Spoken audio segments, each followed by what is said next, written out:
بنا کر کے لائے گئے تھے، بیمار زین العابدین حسین ابن علی رضی اللہ تعالیٰ عنہ کے شہزادے، وہ قیدی بنا کر لائے گئے تھے۔ ایک صحابی وہاں پر حاضر ہوئے، کہا کہ کوئی حاجت ہو تو بیان فرمائیں، ہم آپ کے غم میں شریک ہیں۔ حضرت امام زین العابدین نے کوئی توجہ نہیں کی، یہاں تک کہ ایک سپاہی یزید کا ایسا تھا جو تھیلا بھر کر کے پتھر لے کر چل رہا تھا، تھیلا بھر کر پتھر لے کر چل رہا تھا، اور وہ باہر کھڑے ہوئے لوگوں میں پتھر بانٹتا تھا کہ کچھ پتھر تم لوگ برسا ہو۔ ملک شام میں جانے کے وقت کچھ لوگ وہاں صدقے کی کھجوریں پھینک رہے تھے اس اہل بیت کے گھرانے پر، اور کچھ لوگ پتھر برسا رہے تھے۔ یزید کے یہ مخالف لوگ ہیں، باغی لوگ ہیں، ان کے دلوں میں یزید کی محبت تھی، بنو امیہ کے وفادار لوگ تھے۔ اس قافلے پر کچھ لوگوں نے پتھر برسائے، وہ قافلہ اب اور کتنے زخم اٹھاتا، اب ان کو چھوڑا کیا تھا، لوگوں نے سارے زخم تو دے دیے تھے۔ امام زین العابدین نے اس صحابی سے کہا کہ دیکھو یہ پتھر برسا رہے ہم پر۔ اس صحابی نے تلوار کھینچ لی اور اس کو قتل کرنے کا ارادہ کیا، آپ نے منع کیا، رک جاؤ رک جاؤ، اس لیے کہ بہت سارے قتل میں نے اپنے بابا کے دیکھے، اور وہاں کوئی بھی اپنی تلوار لے کر ہمارے مدد کے لیے نہیں آ سکا۔ امام زین العابدین کا یہ لٹا ہوا قافلہ یزید کے دربار میں لایا گیا، اور سر امام حسین کو ایک تشت میں رکھ کر پیش کیا گیا۔ یزید اپنے ہاتھ میں چھڑی لے کر مولا حسین کے لبوں پر مارتا تھا اور کہتا تھا، حسین تمہاری جوانی ختم ہو گئی، کاش تم میری بیعت کر لیتے تو تم زندگی سے ہاتھ نہیں دھوتے، اور کبھی میں نہیں چاہتا کہ تمہارا قتل ہو جائے۔ اس نے جھوٹے الفاظ میں لوگوں کو اس طرح ورغلایا۔ سیدہ زینب نے وہاں پر ایک جرأت مندانہ خطبہ دیا تھا، مولا حسین کی سگی بہن یزید کے دربار میں خطبہ دی تھی، اور اس کے بعد پھر یہ اسیران اہل بیت کو یہاں ملک شام میں چند دن ٹھہرایا گیا اور آزاد کیا گیا، مدینہ طیبہ کے لیے رخصت کرنے کا حکم ہوا۔ یہ لٹا ہوا قافلہ مدینہ آیا۔ اللہ اللہ، مدینے کو جب یہ لوگ پہنچے، اہل مدینہ کہتے ہم کو وہ شہادت کی خبر پہلے سے مل گئی تھی، کربلا میں مولا حسین کا قتل ہو چکا ہے، خاندان اہل بیت کے ساتھ برا سلوک ہوا ہے۔ پورا مدینہ سرحد پر آ کر کھڑا ہو گیا تھا، مدینے کے باہر انتظار میں۔ وہاں ننھی سی سغرا بھی تھی، مولا حسین کے کچھ گھر والے بھی تھے، وہ انتظار میں تھے۔ جیسے ہی لوگ مدینہ طیبہ میں داخل ہونے لگے، بیویوں کو دیکھ کر مدینے والے چیخ پڑے، سارے مدینے والے زاروں قطار رونے لگے۔ سیدھا یہ قافلہ آیا بارگاہ رسول میں، مصطفیٰ صلی اللہ علیہ وسلم کی قبر انور کے پاس پہنچ گیا، اور پھر بی بی زینب وہاں کھڑے ہو کر شروع سے لے کر اخیر تک کی داستان میرے آقا کو سنانے لگی۔ یا رسول اللہ، آپ کا دوش پر سوار ہونے والا شہزادہ، آپ کا محبوب نظر حسین بڑے زخموں سے چور چور تھا۔ یا رسول اللہ، وہ کربلا میں لاشیں اٹھاتا رہا، پیاسا رہا، بھوکا رہا۔ مدینے کے لوگ کہتے ہیں پورا مدینہ صرف زندگی میں 2 مرتبہ سب سے زیادہ رویا ہے، ایک اس وقت جب میرے آقا کی وفات ہوئی تھی، دوسرا اس وقت جب اہل بیت کا قافلہ مدینے میں لٹ کر داخل ہوا تھا۔ سارے غموں سے نڈھال تھے، ہر کوئی پریشان حال تھا۔ بی بی سغرا ننھی سی تھی، 6 سال کی تھی، بار بار لپٹ کر کے بی بی زینب سے کہتی ہیں، وہ ننھا بچہ کہاں ہے علی اصغر جس کے ساتھ میں کھیلتی تھی، وہ کہاں ہے، فلاں کہاں ہے۔ بچی کے دماغ میں جتنے یاد تھے سب کو پوچھا کرتی تھی۔ بی بی زینب کہتی ہیں، ہر ایک کے جواب میں جب میں کہتی تھی وہ بھی انتقال کر گئے۔ بی بی سغرا پوچھتی تھی، کیا کربلا میں موت سستے میں ملتی ہے؟ جہاں آپ لوگ گئے تھے موت بہت سستی ہے، اتنوں کو کیسے آپ نے موت کے گھاٹ اتار دیا؟ بی بی زینب کے پاس کوئی الفاظ نہیں تھے۔ امام زین العابدین کا زندگی بھر یہ حال تھا۔ اللہ اکبر، زین العابدین وہ تنہا شہزادے ہیں میرے مولا حسین کے، جو پھر 95 ہجری تک باحیات رہے۔ امام حسین کی شہادت ہونے کے بعد 61 ہجری میں جو شہادت ہوئی، اس کے بعد سے سن 95 ہجری تک آپ باحیات رہے، لیکن روتے روتے آنکھوں کا پانی سوکھ گیا تھا۔ لوگ کہتے ہیں امام زین العابدین کو ہم لوگ دیکھتے تھے، کبھی وہ روتے تھے تو دونوں آنکھوں سے خون نکل آتا تھا۔ لوگ پوچھتے کہ مولا زین العابدین سجاد آپ اتنا کیوں روتے ہیں؟ کہتے ہیں کیا تم میری ہنسی کی تمنا رکھتے ہو؟ جس کے سامنے اس کے بھائیوں کو، اس کے گھر والوں کو، اس کے باپ کو کاٹا گیا ہے، اس کے گھر والوں کو کاٹا گیا ہے۔ امام زین العابدین کا حال یہ تھا کہ امام زین العابدین شہر میں جا رہے تھے اور قصاب گوشت بیچنے والا دکان میں بیٹھا ہے، گوشت بیچ رہا ہے۔ جیسے ہی وہ قریب آنے لگے اس نے جلدی سے گوشت کے اوپر چادر ڈال دی، گوشت چھپا دیا۔ لوگ جو گوشت خریدنے والے کھڑے تھے انہوں نے پوچھا کہ اے بندے تو کیوں گوشت چھپا رہا ہے؟ کہا زین العابدین آ رہے ہیں، وہ ابھی یہاں کھڑے ہوں گے اور گوشت دیکھ کر کے رونا شروع کر دیتے ہیں، گوشت دیکھ کر کے رونا شروع کرتے۔ کہا ایسا کیوں کرتے ہیں؟ کہتے ہیں جب بھی وہ میری دکان کے پاس یہ کچا گوشت دیکھتے ہیں تو کہتے ہیں کہ میرے بھائیوں کا گوشت ایسے ہی کٹا گیا تھا اور ادھیڑا گیا تھا۔ زندگی بھر وہ گوشت کی دکان کے پاس کھڑے ہوتے تو ان کی آنکھیں بہہ جاتی۔ اور اس کے بعد ایک روایت یہ بھی ملتی ہے کہ قربانی کے دن تھے، مولا زین العابدین ایک جگہ سے گزر رہے ہیں، ایک قصائی بکرے کو لٹایا ہے اور جلدی سے اس پر چھری چلائی جا رہی تھی۔ امام زین العابدین دور سے کھڑے ہو گئے، کہا اے قصائی تو نے بکرے کو لٹایا، پانی پلایا کہ نہیں پلایا؟ وہ کھڑا ہوا، کہا اے امام زین العابدین ہم مسلمان ہیں، جانوروں کو کاٹتے ہیں تو پہلے پانی پلا کے کاٹتے ہیں۔ امام زین العابدین نے کربلا کی طرف منہ کیا، کہا مولا حسین مسلمان جانوروں کو پانی پلا کے کاٹتے ہیں، جانوروں کو پانی پلا کے کاٹتے ہیں، مگر اہل بیت کے کسی شہزادے کو ایک گھونٹ بھی پانی نہیں پلایا گیا اور انہیں ویسی پیاسا شہید کیا گیا ہے، پیاسا کاٹا گیا ہے۔ امام زین العابدین کی پوری زندگی ایک ایک چیز کو دیکھتے تو رونے لگ جاتے تھے کہ کربلا میں یہ چیز نہیں تھی، یہ چیز نہیں تھی۔ ایک وقت ایسا بھی آیا، کوفہ کا گورنر ابن زیاد، یہ اب اس کے برے دن شروع ہو چکے تھے۔ میں پھر دوسری تقریر میں عرض کروں گا، زہر کی اذان انشاءاللہ تقریر کے بعد ہوگی۔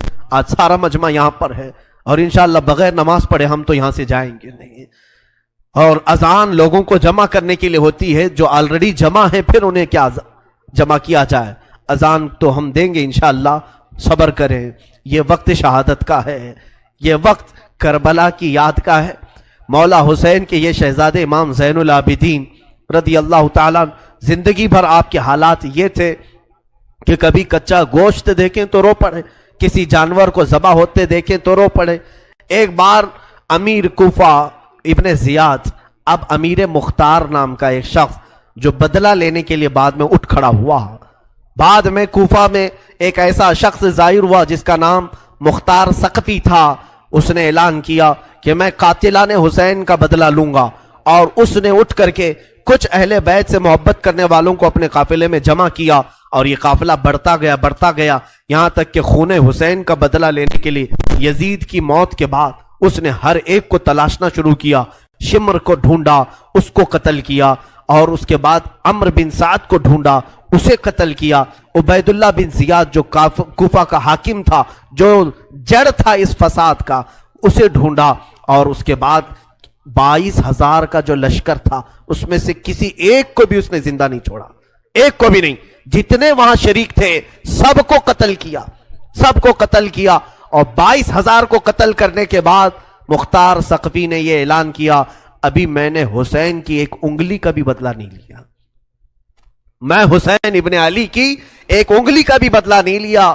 یزید خائب و خاسر ہو کر مر گیا، اور یزید کی سب سے بڑی ذلت تو یہ ہے، یزید کے بعد اس کا بیٹا معاویہ تخت پر بیٹھا، پہلے دن خلیفہ بنا کر اسے بٹھایا گیا، اس کے بعد 6 مہینے تک وہ گھر سے باہر ہی نہیں آیا۔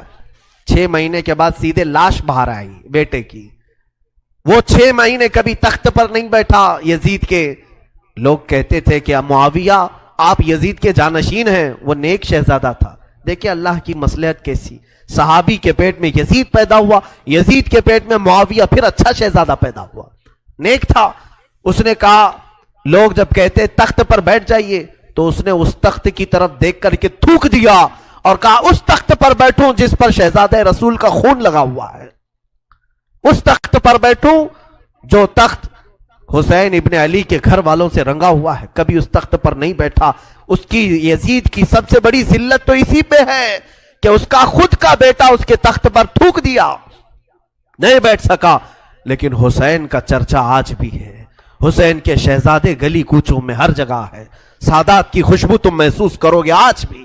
حسین ابن علی کے یہ صاحبزادے زین العابدین جہاں پر رہ رہے تھے خیمے میں، تو ایک مرتبہ ایسا ہوا کہ ابن زیاد جان بچاتا ہوا بھاگتا ہوا نکل آیا، کیونکہ مختار ثقفی اس کے پیچھے لگ گیا تھا، اپنے سواریوں کو دوڑا دیا تھا اس کے پیچھے کہ عبید اللہ بن زیاد جہاں بھی ملے اسے پکڑ کر کے لاؤ، اسے پکڑ کر کے لاؤ۔